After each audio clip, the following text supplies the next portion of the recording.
What is the mercy of God? The mercy of God is a core attribute of God that reflects his love, his patience, and his kindness towards humanity. It's an attribute of God's essence that reflects his love, his patience, and his kindness towards humanity.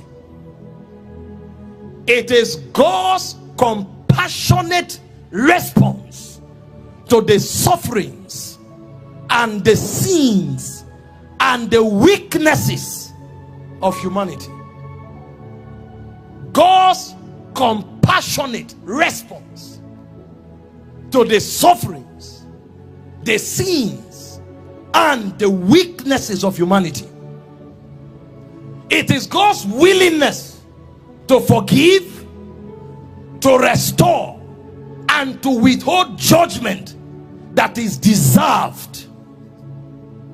And instead of that judgment, responding with help, with grace, and with salvation to them that seek him. So when we talk about God's mercy, we are dealing with a dimension of his nature. And this nature is expressed in love, patience, and kindness.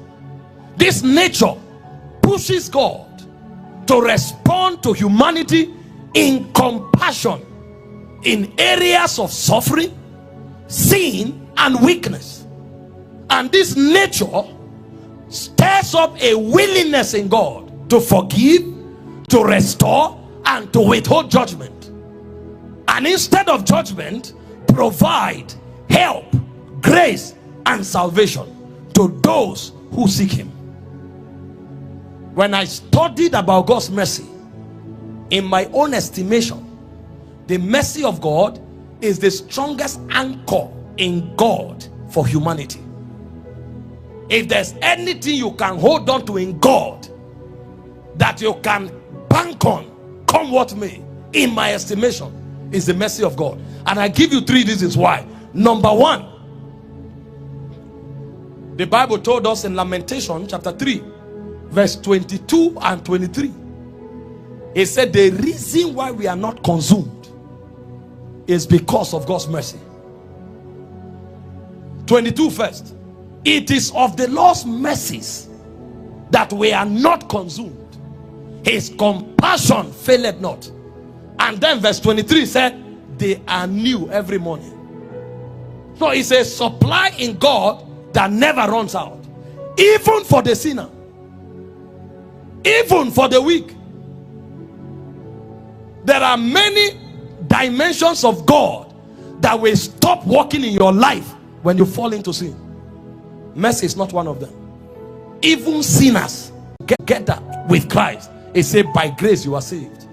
So the grace that saved stemmed from the love of God, and the love of God stemmed from the mercy of God. This is why mercy is so powerful, because it gives even the sinner a chance. In fact, when you go to James 2:13, the Bible says mercy prevails over judgment. So even in the face of judgment, mercy still has a voice.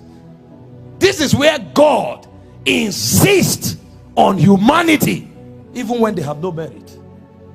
And so if a man will be guaranteed of God's intervention, then he must understand how the system of divine mercy works. And because of our time tonight, I will show you 5 things obtainable in mercy, and then I will show you 8 ways of provoking mercy. You need it. There are 4 prayers I pray every day of my life. Number 1, which is always the first, is Lord, have mercy on me. Number 2 is Lord, help me. Number 3 is Lord, let your will be done. Number 4 is Lord, thank you. This is one of my secrets. people who know me know that my covenant with God is the covenant of mercy. I tell you guys every day that I can that it is because of mercy I'm here. I can't find anything in my life to point to as a merit for anything happening in my life. And I'm not trying to be modest. I know my journeys.